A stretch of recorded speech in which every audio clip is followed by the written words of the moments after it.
तो दोस्तों, breaking news. PM Modi ने राष्ट्र के नाम संबोधन में कहा, कोरोना से लड़ाई के लिए लॉकडाउन है जरूरी। पीएम नरेंद्र मोदी आज राष्ट्र को फिर से संबोधित किया है। उन्होंने कहा है कि 21वीं सदी भारत का हो, इसकी जिम्मेदारी हम सबकी है।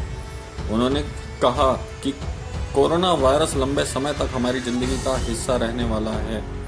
इसके लिए हम सबको सोशल डिस्टेंसिंग और मास्क पहनना जरूरी है। उन्होंने कहा कि लॉकडाउन 4 का पालन करना जरूरी है, लेकिन इस दौरान राज्यों की सहमति से कुछ छूट भी मिल जाएगी। उन्होंने कहा कि आत्मनिर्भर देश को बनाना हम सबका लक्ष्य एक साथ होना चाहिए। देश को नई संकल्प के साथ चलना होगा। उन्होंने कहा कि देश को आत्मनिर्भर बनाने के लिए मेक इन इंडिया को बल देना जरूरी है। उन्होंने कहा कि इस संकट के समय भी देश ने संयम का दर्शन कराया है, जिसका हम तहे दिल से स्वागत करते हैं। उन्होंने यह भी स्वीकार किया है कि इस दौरान रेहड़ी पटरी वाले लोगों ने भी काफी दुख झेला है। पीएम ने इस बात पर भी जोर दिया है कि लॉकडाउन ने हम सबको लोकल का महत्व भी समझा दिया है। इस लोकल को बचाए रखना हम सबकी जिम्मेदारी है। उन्होंने कहा कि ग्लोबल बनने से पहले हर कुछ लोकल ही थे, इसलिए अपने लोकल के लिए जो भी जरूरी हो होना जरूरी है, तभी हम अपने संसाधनों को बचा सकते हैं। उन्होंने कहा कि जन धन योजना के माध्यम से लोगों को उनके घरों पर ही पैसा मिला, जो बेहद सुखदायक रहा है। इसी को बोलते हैं डिजिटल इंडिया। उन्होंने कहा समय आ गया है कि देश को अपने पैरों पर खड़ा किया जाए। उन्होंने आत्मनिर्भर भारत अभियान की घोषणा की।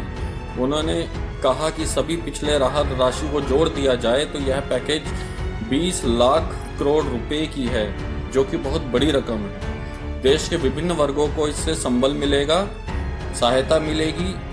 उन्होंने कहा कि इससे देश के करोड़ों लोगों के आजीविका को शुरू करने में मदद करेगा। यह आर्थिक पैकेज देश के किसानों, श्रमिकों को भी समर्पित है, साथ ही यह देश के मध्यम वर्गों के लिए भी है। यह आर्थिक पैकेज उद्योगपतियों को भी समर्पित करता है। विस्तार में इस बाबत वित्त मंत्री विस्तार से कल जानकारी देगी। पीएम मोदी ने गुजरात के कच्छ के भूकंप को याद किया है। उन्होंने कहा कि संकट के बाद फिर से कच्छ उठ खड़ा हुआ है। इस तरह भारत फिर से आत्मनिर्भर हो सकता है। भारत के आत्मनिर्भर बनने के लिए इकोनॉमी को बेहतर करना जरूरी है। इसके साथ ही इंफ्रास्ट्रक्चर भी महत्वपूर्ण है, साथ ही सिस्टम भी 21वीं सदी के अनुसार बने। उन्होंने इसके अलावा कहा कि चौथा पिलर हमारी डेमोग्राफी है, यह हमारी ताकत है। भारत के अपने पैरों पर खड़े करने के लिए ऊर्जा का स्रोत है। और उन्होंने कहा कि योग दिवस अपनाकर भारत ने विश्व को नया रास्ता दिखाया, जो देश के लिए गर्व की बात है। दुनिया को विश्वास होने लगा है कि मानव जाति के कल्याण के लिए भारत नेतृत्व करेगा।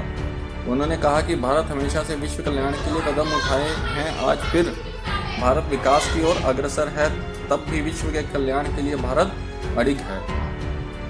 उन्होंने कहा कि पीपीई किट भारत में नहीं बनती थी जब केस आए थे, लेकिन आज 2 लाख पीपीई किट बनाए गए हैं।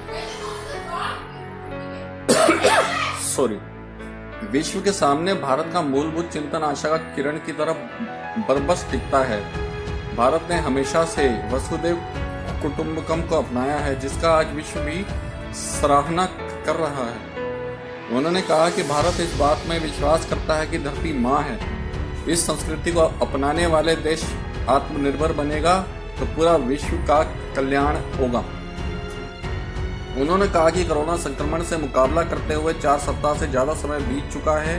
इस दौरान 42 लाख से ज्यादा लोग कोरोना से संक्रमित हुए हैं। भारत में भी अनेक परिवारों ने अपने परिजन खोए हैं। उन्होंने कहा कि ऐसा संकट पहले कभी नहीं देखा गया था, यह पूरी तरह अकल्पनीय है।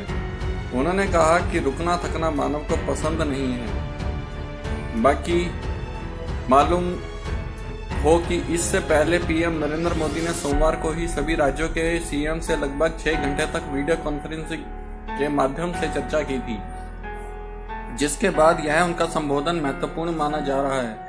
खास करके ऐसे समय वे संबोधन करने जा रहे हैं जब देश में स्पेशल एसी ट्रेन चलाने की इजाजत दे दी गई है। हालांकि इससे पहले 1 मई से ही स्पेशल श्रमिक ट्रेनें चल रही हैं। लगभग 500 से अधिक ट्रेन ने 5 लाख से अधिक प्रवासी मजदूरों को उनके घर भेजा है। बाकी ये जो नया लॉकडाउन